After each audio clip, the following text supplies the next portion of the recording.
आज की इस वीडियो में हम उत्तराखंड के लोक नृत्यों के बारे में जानेंगे। साथ ही साथ लोक संगीत के बारे में भी पूरी डिटेल से जानेंगे। So my dear friends, video को अंत तक ज़रूर सुने। आपको न्यू न्यू इन्फॉर्मेशन इस वीडियो में ज़रूर मिलेगी, मुझे पूरी उम्मीद है। और वीडियो स्टार्ट करने से पहले मेरा आप सभी लोगों से आग्रह है कि अगर आप लोगों ने अभी तक चैनल को सब्सक्राइब नहीं किया है, तो सबसे पहले चैनल को सब्सक्राइब कर लें, ताकि आने वाले सभी वीडियोस की नोटिफिकेशन सबसे पहले आप तक पहुंचे।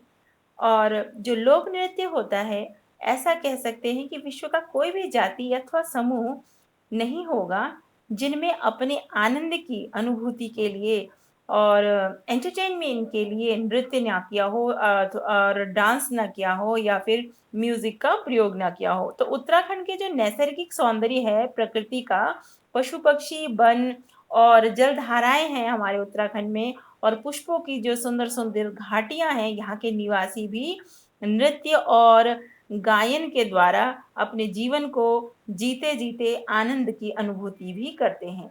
यहाँ अत्यंत कष्टमय जीवन में भी संगीत तथा नृत्य की प्रधानता पूर्व काल से ही रही है। और यहाँ तक कि अथर्ववेद के पृथ्वी सूक्त में भी लिखा है कि यहाँ के मूल निवासी अपनी भूमि में ही नाच गाकर अपना मनोरंजन करते हैं। और लोक नृत्य जो होता है लोक कलाओं में प्राचीनतम माने गए हैं। भगवान शिव को नृत्य का देवता कहा जाता है, और उनका जो तांडव नृत्य होता है जिसमें उन्होंने रौद्र रूप में तथा पार्वती का लास्यम नृत्य कोमल रूप में अभिव्यक्ति होती है। तो विद्वानों का मत है कि तांडव में ता तथा लास्य के लौ शब्दों से ही ताल शब्द की उत्पत्ति हुई है। आई होप आप लोगों ने पहले कभी इसके बारे में नहीं जाना होगा। तो इसीलिए मैं आप लोगों से ये रिक्वेस्ट बार बार करती रहती हूँ कि आप लोग चैनल में अंत तक इस वीडियो को ज़रूर सुने, ताकि और भी आपको न्यू न्यू फैक्ट्स पता होता चले। ठीक है, तो नृत्य और संगीत दोनों ही ताल से आबद्ध बनकर होते हैं, मिलकर बने हैं, और लोक नृत्य मानवीय भावनाओं के प्रकटीकरण की सुंदरतम प्रमुख विधा है। और उत्तराखंड के जो लोक नृत्य प्रधानतया किसी न किसी रूप में आध्यात्मिक भावनाओं से जुड़े हुए हैं, और जनजीवन का उल्लास तथा उसके जो दैनिक क्रियाकलाप और भावनाओं का प्रतिबिंब होता है, वो लोक नृत्यों में देखने को मिलता है। यहाँ के लोक नृत्यों में लोक विश्वास है। लोक नृत्यों को स्थूल रूप में 3 वर्गों में विभक्त किया जा सकता है। एक तो होता है धार्मिक भावनात्मक नृत्य होता है, और सेकंड को हम सामाजिक सामूहिक नृत्य में वर्गीकृत कर सकते हैं, और थर्ड को व्यावसायिक नृत्य के रूप में वर्गीकृत किया जा सकता है।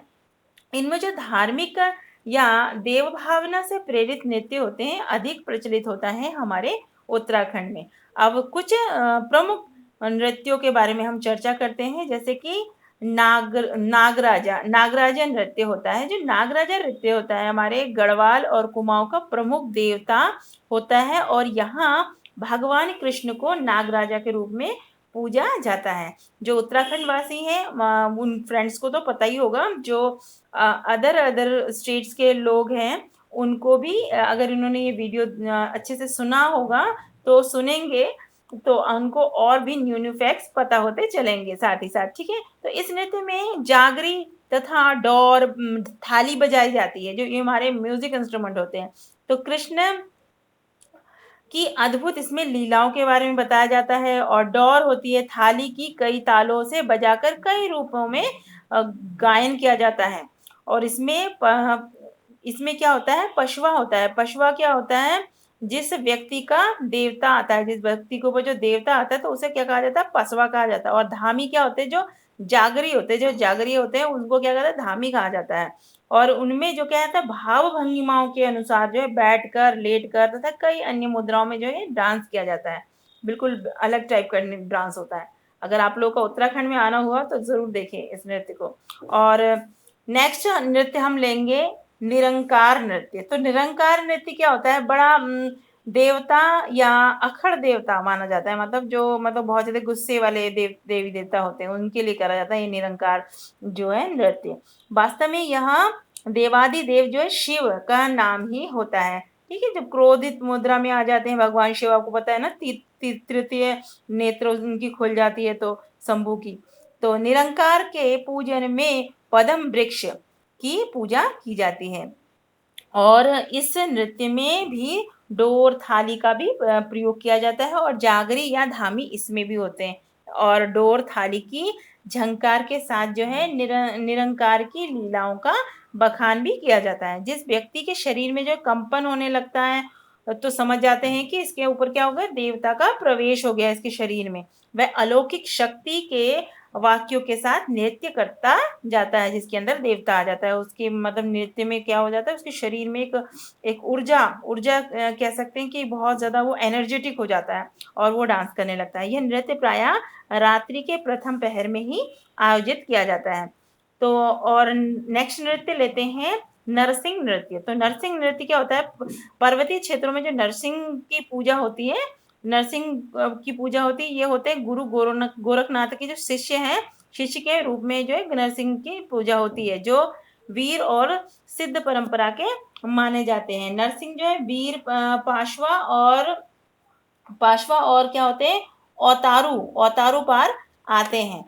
और उसके बाद है औजी। औजी होते हैं ढोल वादक जो होते हैं, जो हमारे यहाँ पे ढोल वाद्य यंत्र को बजाते हैं, इनको औजी कहा जाता है। या धामी होते हैं। और जागर जागर जागर नाचने वाले होते हैं ढोल, दमाऊ और दमो और डोर, थाली की भिन्न भिन्न तालों पर पाशवा को नचाते हैं। और पाशवा जो है देवी शक्ति के प्रभाव से क्या होता है, लोहे की मोटी मोटी छड़ों को मोड़ देता है, इतनी उसके अंदर एनर्जी भर जाती है। तथा लोहे की जो जंजीरें होती हैं, जंजीरों में से शरीर पर आघात भी वो डालते हैं और झेल भी लेते हैं और उनको कुछ भी नहीं होता है।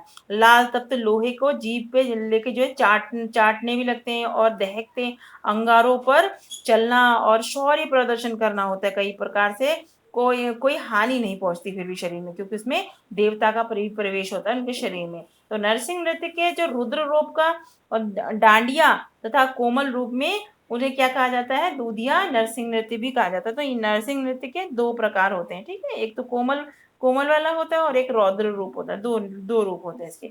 अब जानेंगे पांडव नृत्य, जो कि बहुत ही ज्यादा इंपॉर्टेंट है अगर आप लोग उत्तराखंड के किसी भी कॉम्पिटिटिव एग्जाम्स की प्रिपरेशन कर रहे हैं तो, ठीक है? और उत्तराखंड के सभी क्षेत्रवासियों को पता होगा कि पांडव नृत्य क्या होता है। पांडवों का जो उत्तराखंड में से जो है गहरा संबंध है। इसी क्षेत्र में होकर उन्होंने जो है स्वर्गारोहण किया था, इसीलिए इसीलिए जो पांडव नृत्यों का यहाँ पर अत्यधिक प्रचलन होता है। यहाँ देव प्रभाव की अपेक्षा लोक रंजन का नृत्य होता है। लोक रंजन कह सकते हैं, लोगों का मनोरंजन। इससे कहते हैं कि अगर पांडव नृत्य नचाया जाए तो क्या होता है, क्षेत्र में समृद्धि होती है, सुख समृद्धि होती है। अगर पांडव नृत्य ना हो तो बहुत ही बुरा होता है, अकाल होता है। इस प्रकार की भावनाएं हैं और धार्मिक कुछ मान्यताएं जुड़ी हुई हैं। पांडव नृत्य खुले मैदान में या मडार का नृत्य होता है, जिसमें जो है बहुत थोड़ा स्पेस चाहिए होता है इस डांस को करने के लिए, और अधिक से अधिक नर्तक एक साथ जो है नृत्य करते हैं। एक ग्रुप डांस होता है। सर्वप्रथम औजी, तुर्री वाले तथा रणसिंगे के बादक देव पूजा हेतु अग्नि प्रज्वलित करते हैं और जो नृत्य के पूरा होने तक जलती रहती है। इस नृत्य में वादक ढोल बजाता हुआ विभिन्न लय और ताल के साथ महाभारत के जो प्रसंग होते हैं उनको गाते हैं और नृत्य में दोनों हाथों को फैलाकर तथा कोहनी के बल मोड़कर नाचने की प्रथा होती है। पांडव नृत्य जो है महाभारत के संपूर्ण आख्यानों के नृत्य गीतों के आधार पर ही संपन्न किया जाता है। अब नेक्स्ट को जानते हैं, जो होता है नृत्य देवी नृत्य। तो देवी नृत्य होता है प्रदेश में शक्ति की प्रतीक विभिन्न देवियां जो होती हैं, यहाँ महाकाली, भगवती देवी और जागर नृत्य होते हैं। देवी की आत्मा स्त्री पुरुष किसी भी व्यक्ति में अवतरित हो जाती है। ऐसा नहीं कि देवी है तो स्त्री के शरीर में प्रवेश करेगी, कभी कभी पुरुषों के शरीर में भी प्रवेश करती है। तो जागरी देवी के संपूर्ण जीवन की जो कथाएं होती हैं, कथाओं को क्रम से गाया जाता है और देवी का जो है पाशवा उसी तरह नृत्य करता है जिसके शरीर में देवी का प्रवेश होता है। देवी की गाथा में दैत्य संहार नामक प्रसंग आने पर नृत्य बहुत भयानक हो जाता है, क्योंकि उस समय माँ जो है बहुत ज़्यादा क्रोधित हो जाती है ना, इसी वजह से। तो महाकाली का नृत्य तांडव शैली का नृत्य है और नृत्य के बीच में हुंकार भरना एवं किलकारी मारना नर्तक की विशेषता मानी जाती है इस नृत्य में, ठीक है। नेक्स्ट है चौफुला नृत्य, जिसे चंफुली नृत्य भी कहा जाता है। तो चौफुला नृत्य भी कई बार एग्जाम्स में रिपीट हुआ है, मैंने कई बार कई एग्जाम्स के क्वेश्चन पेपर में इसको देखा है। तो चौ का अर्थ होता है चारों ओर तथा फुला का अर्थ होता है प्रसन्न होना, ठीक है। सब इसी संदर्भ में चौफुला नृत्य का गढ़वाल क्षेत्र में विशिष्ट स्थान है। तो कहा जाता है कि पार्वती ने शिव को प्रसन्न करने के लिए गढ़वाल की किसी पर्वत श्रृंखला पर चौरी अर्थात चौपाल बनाकर अपनी सहेलियों के साथ जो है ये डांस किया था। तो कुछ एक ग्रुप बना लिया था अपनी फ्रेंड्स के साथ, जो माता पार्वती हैं, भगवान शिव जी को, शंकर जी को प्रसन्न करने के लिए। इस चौरी के चारों ओर फूल खिल गए थे उस समय इनके डांस से, और शिव ने प्रसन्न होकर पार्वती से विवाह कर लिया था। उससे बहुत ज्यादा शिव जी प्रभावित हुए थे और उनको बहुत ही ज्यादा खुशी हुई थी। इसी प्रसंग से जो है चौफुला अर्थात चारों ओर फूल खिले हो, चौफुला का अर्थ होता है चारों ओर फूल खिले हो। इस नृत्य को यह नृत्य प्रसिद्ध हो गया और गुजरात का एक गरबा जो होता है ना, गरबा डांस होता है गुजरात का, जिसे गरबी नृत्य, और असम का जो बिहू नृत्य होता है और मणिपुर का रास नृत्य चौफुला शैली के ही नृत्य है, इसी एक उससे मिलते जुलते टाइप का ये डांस होता है। अब बात करेंगे झुमेलो नृत्य के बारे में। तो झुमेलो संस्कृत के जो जम्भालिक जम्भालिका की श्रेणी का नृत्य गीत है, और इस यह जो नृत्य होता है ये बसंत पंचमी से आरंभ होकर विषुवत संक्रांति तक चलता है। और झुमेलों में क्या होता है, झूम झूम कर नृत्य करने की विशिष्ट शैली होती है। तो नाम से ही पता चल रहा है कि झूमने की मतलब बड़ी खुशी और प्रफुल्लता और आनंद की अनुभूति हो, ऐसा डांस है। इसमें प्रत्येक पद को दो बार जो है दोहराया जाता है, और एक मायके गई हुई विवाहिता या ससुराल से होकर कष्टमय जीवन बिताने वाली नव जो विवाहित होती हैं कन्याओं का जो है नृत्य होता है। और इस नृत्य में किशोरियों द्वारा गोल परिधि में बाहों में बाहें डालकर 2 कदम आगे थोड़ा सा और थोड़ा झूम कर कमर को झुकाकर थोड़ा सा 2 कदम पीछे जाते हैं, और गोलाई में मंद मंद मंथर गति से क्या करते हैं, पग पग संचालन करती है। बड़ा ही सुंदर दृश्य होता है ये डांस जब देखा जाता है तो। पैरों की पाजेबों की मधुर ध्वनि और मिश्रित यह नृत्य मायके के प्रति अगाध स्नेह का परिचायक होता है, ठीक है। मायके की याद में है ये किया जाता है ये डांस। अब जानेंगे थड़िया नृत्य के बारे में। थड़िया नृत्य भी काफी टाइम रिपीट हो चुका है एग्जाम्स में। अभी भी मैं आप लोगों से कहूंगी कि अगर आप लोग वीडियो छोड़ के अभी जाते हैं तो आप लोगों का लॉस है, तो वीडियो में एंड तक जरूर बने रहे। तो थड़िया नृत्य क्या होता है, यह नृत्य मध्यकालीन नृत्य गीत का विनोद नृत्य का रूपांतर है। विनोद नृत्य होता था मध्यकाल में, ठीक है, उसी का जो एक रूप है।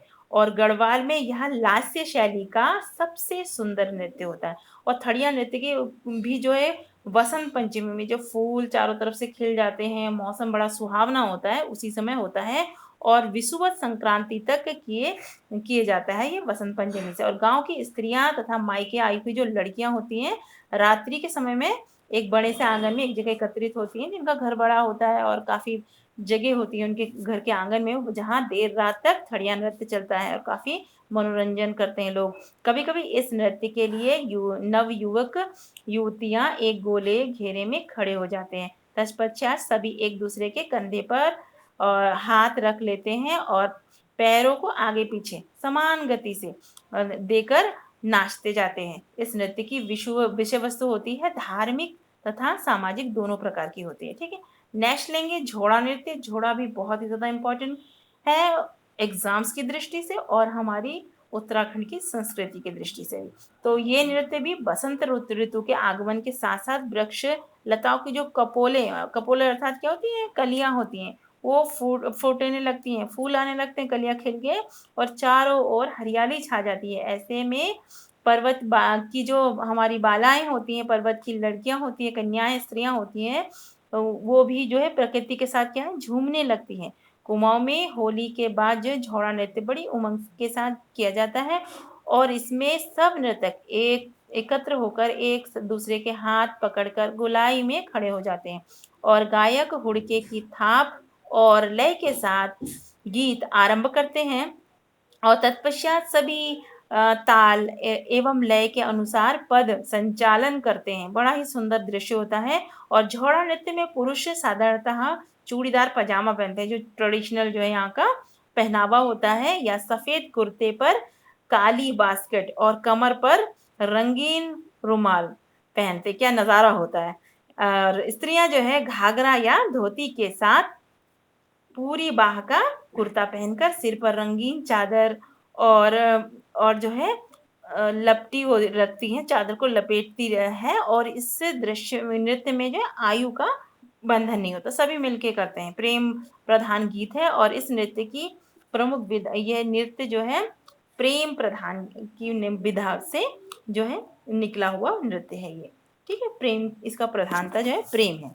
तो अतृप्त आत्माओं के जो नृत्य हैं वो होते हैं स्थानीय लोक धारणा के अनुसार जो है अतिरिक्त इच्छाओं के साथ जलवायु और परिवर्तन होता है, उस कारण जो है अल्प आयु में किसी किसी व्यक्ति की जो है मृत्यु हो जाती है, तो उनकी आत्मा को कहते हैं कि भटकती रहती है, जिससे परिवार पर विपत्तियां आ जाती हैं। अगर किसी की अकाल मृत्यु हो जाए तो ये आत्माएं भूत प्रेत और शय्यद कहलाती हैं।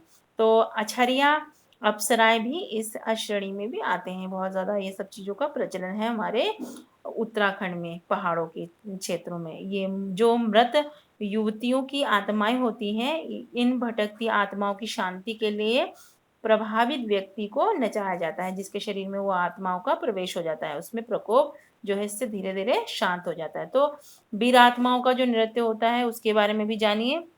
ये रणभूत नृत्य भी कहे जाते हैं। जो वीर आत्माओं की जो आत्माएं जिनके शरीर में प्रवेश करते हैं ना, रणभूत नृत्य के बारे में भी आप लोग जानते ही होंगे। रणभूत भी रिपीट हो चुका है और ये होता है वीर आत्माओं का नृत्य। ठीक है, इनमें होते हैं अस्त्र शस्त्र प्रहार की प्रधानता होती है, काफी मतलब थोड़ा डेंजरस टाइप का होता है, थोड़ा भयानक होता है।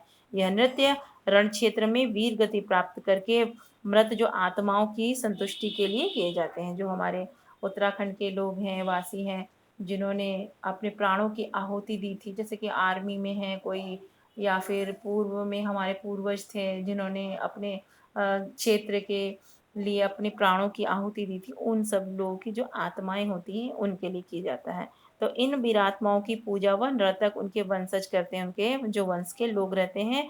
और रणु रौत, कफ्फू चौहान, तीलू रोतेली, माधो सिंह भंडारी आदि कुमाऊं और गढ़वाल के सैकड़ों वीर आत्माओं को समय समय पर आवाहन कर नचाया जाता है, इनका आवाहन किया जाता है। ठीक है, इन वीर आत्माओं का।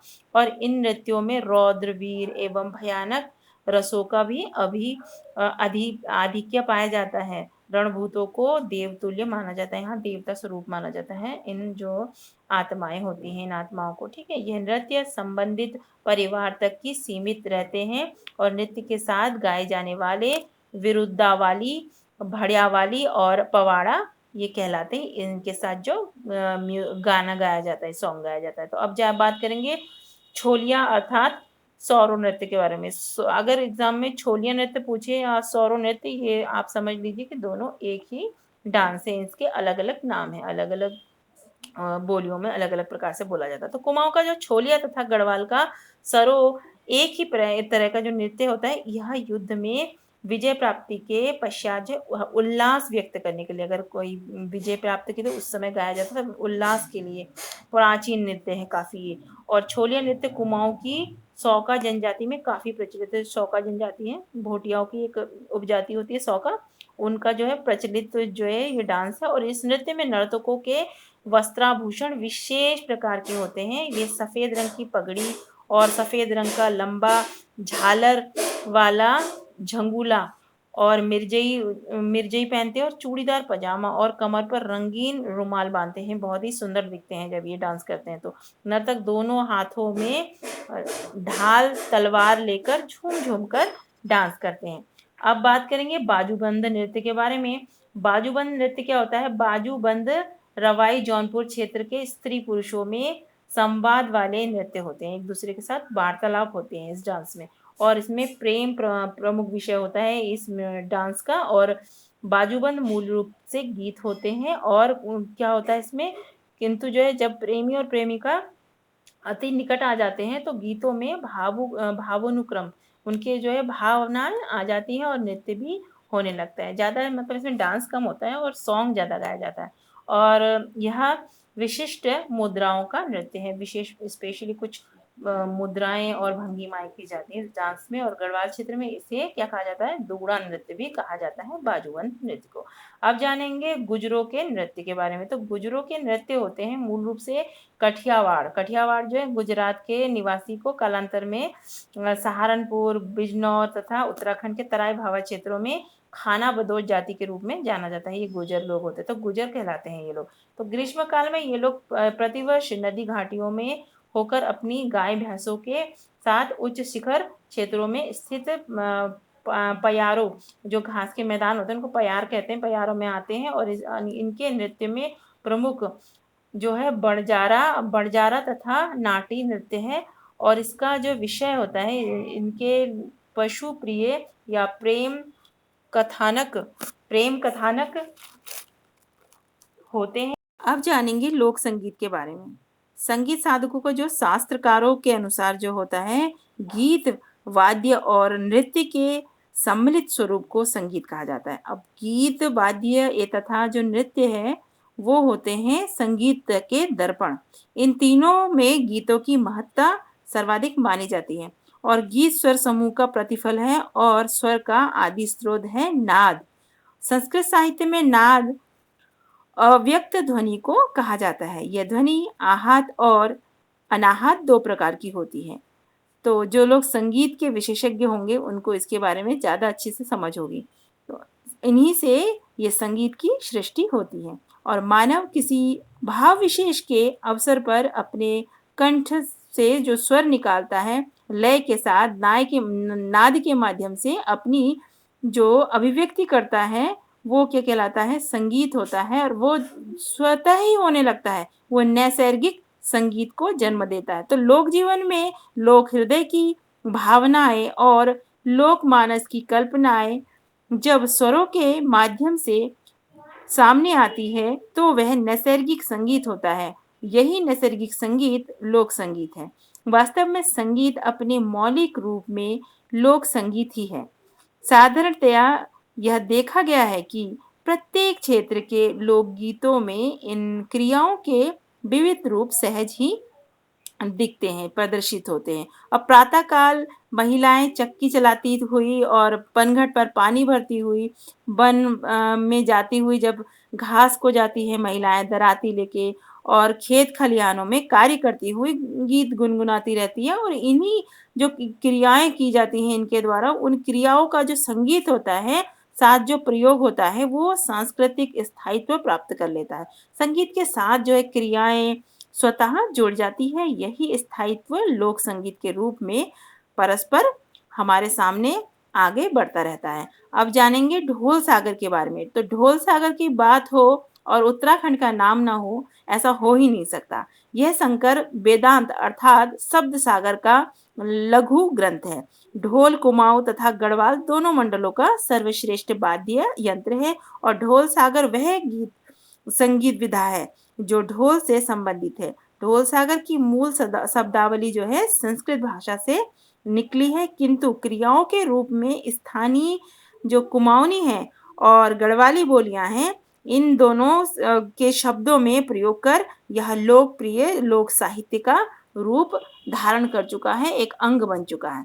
अब प्राचीन ग्रंथों में उल्लेख है कि ढोल का निर्माण प्रलय के पश्चात, जब सृष्टि की जो है सृष्टि की रचना हुई थी, सृष्टि भंग होने के पश्चात, तो जो है ब्रह्मा, विष्णु, महेश और पार्वती ने ही इसका पुनः सृष्टि की रचना के समय पुनः ही इसका जो है आविष्कार हुआ था, एक प्रकार से कह सकते हैं। तो तथा इसका नाम जो है शिवजंत्री भी इसको कहा जाता है, ढोल सागर को। इसी कारण सर्वप्रथम इसको शिवजी ने ही धारण करके चैत्र की जो प्रथम प्रभात बेला होती है उसमें 14 बार जो है शिवजी ने इसे बजाया था, ऐसा पौराणिक मान्यता है। जिसे सुनकर सृष्टि में जो है नाद के उद्घोष के साथ 14 महेश्वर सूत्रों का प्रलयन हुआ और इन्हीं सूत्रों के आधार पर पाणिनि ने संस्कृत व्याकरण की रचना ही कर डाली तथा उसे सुव्यवस्थित रूप भी दिया। ढोलसागर ग्रंथ के नियमानुसार ही स्थानीय लोकप्रिय वाद्य ढोल दमों को बजाया जाता है। ढोल सागर के प्रथम तथा द्वितीय भागों में सृष्टि की उत्पत्ति, ढोल की उत्पत्ति तथा उसे बजाने की कला का सुंदर एवं प्रभावशाली वर्णन भी प्रस्तुत किया गया है। अब ढोल सागर को एक कथा के रूप में प्रस्तुत किया गया है। इसे ईश्वरी वाच या फिर कह सकते हैं एक प्रकार का प्रश्नोत्तर शैली भी कहा जा सकता है। पृथ्वी में वायुमंडल और तेजमंडल, मेघमंडल, गगनमंडल और अग्निमंडल, हीनमंडल, चंद्रमंडल, सूर्यमंडल, तारामंडल और बुध, कुबेर, गगन, अगति, ब्रह्मा, विष्णु, महेश, निरंकार ब्रह्मांड, निराकार ब्रह्मांड और बैकुंठ मंडल की रचना का वृत्तांत ढोल सागर में ही मिलता है। ढोल सागर में ढोल वादन की 4 प्रमुख शैलियों का उल्लेख किया गया है। उसमें है अमृत, सिंधु, राणी और मध्यानी। किंतु मात्र मध्यानी शैली की रूपरेखा ही आज जीवित रह चुकी है और बाकी शैलियों से लोग जो है धीरे धीरे उसे भूलते जा रहे हैं। तो अब हम बात करेंगे बड़े अर्थात बधाई के बारे में। बधाई यह ताल प्रत्येक शुभ कार्य के जो मंगल अवसर होते हैं, मंगल पर्व पर उत्सव को प्रकट करते समय प्रस्तुति की जाती है इसकी बधाइयों की और इस ताल के माध्यम से शुभकामना प्रकट की जाती है कि कार्य निर्विघ्न रूप से संपन्न हो जाए। इस ताल के वादन से के साथ साथ पुरोहितों का मंगल चरण और महिलाओं द्वारा गाए जा रहे मंगल गीत जो लौकिक अनुभूति होती है उसकी जो है उसको जो है प्रारंभ कर दिया जाता है। अब बात करेंगे धुएल की। तो धुएल है इसमें जो है देवी उपासना के अवसर पर जो इसको बजाया जाता है रौद्र रूप को अभिव्यक्ति करके और इसकी लय जो है चरमोत्कर्ष होती है, काफी तीव्र इसकी ध्वनि होती है, भय की सृष्टि भी होती है, इससे मतलब बहुत ज्यादा कंपन सी फीलिंग होने लगती है, वाइब्रेशन होने लगता है बॉडी में, इतने तेज ये बजता है। और नरसिंह भगवान की उपासना तथा काली के जो रौद्र रूप होते हैं उसकी अभिव्यक्ति इस ताल का प्रयोग करते हैं उसकी अभिव्यक्ति के लिए। और शास्त्रीय संगीत में झप ताल इसी का जो है रूप है। अब जानेंगे रहमानी के बारे में। रहमानी अर्थात अभियान। तो यह ताल प्रदेश के पर्वतीय भागों की भौगोलिक स्थिति और जो उतार चढ़ाव हुए हैं उसके अनुरूप विशेष विशिष्टता रखती है। प्राय बारात के समय जो है बारात के साथ पहाड़ी मार्गों पर इस ताल को बजाया जाता है। यह 3 तरह से बजाई जाती है। एक तो ये है समतल में और उकाल में और समतल और उकाल अर्थात चढ़ाई में, मतलब थोड़ी तीव्र ऊंचाई को खींच के गाया जाता है और बजाया जाता है। और एक होता है इसे तराई भी कह सकते हैं या फिर उंधार भी कह सकते हैं। ठीक है, 3 रूप में बजाई जाती है। तो क्या होता है, समतल हो गया, उकाल अर्थात चढ़ाई हो गया और उंधार हो गया। तीनों स्थितियों में इस ताल के बोलों में इतनी भिन्नता होती है कि बिना देखे जानकर व्यक्ति यह बता देते हैं कि अमुक समय में बारात चढ़ाई है। इस प्रकार की इसकी क्वालिटी होती है खास। अब नौबत की बात करते हैं। तो नौबत होता है एक अत्यंत प्राचीन ताल है जिसे नौबत कहते हैं। यह ताल रात्रि के जो द्वितीय अथवा जो अंतिम पहर होता है 4 बजे के पास आसपास का होता है अंतिम पहर में किसी मंगल उत्सव पर या वसंत ऋतु में जो नृत्य प्रति प्रस्तुति की जाती है उसका जो मूल भाव होता है श्रृंगार में अभिभूत शांत रस गढ़वाल तथा कुमाऊं के राजाओं के दरबार में नौबत जो है बजाई जाती थी। तो कुमाऊं की जो लोक गाथा है मालूशाही राजूला मालूशाही की में इस ताल का उल्लेख भी मिलता है। अब जानेंगे चरिता लिमा के बारे में। तो चरिता लिमा होता है रौद्र प्रकृति की ताल और ढोल सागर में इस ताल का उपयोग केवल जो शिव तांडव होता है शिव तांडव में ही बताया गया है। पांडव नृत्य में यह जो ताल होता है अपने परिवर्तन रूप में प्रस्तुत किया जाता है और फलस्वरूप ताल का जो स्थायी भाव होता है वो रौद्र और कुछ कोमलता के लिए भी होता है कुछ टाइम बाद। अब ढोल का जो प्रयोग होता है प्रमुख जो है सहायक वाद्य होता है दमो, जिसे दमामा भी कहते हैं। इसका प्रयोग प्रायः संवाद प्रेषण एक दूसरे बातचीत करने में किया जाता है।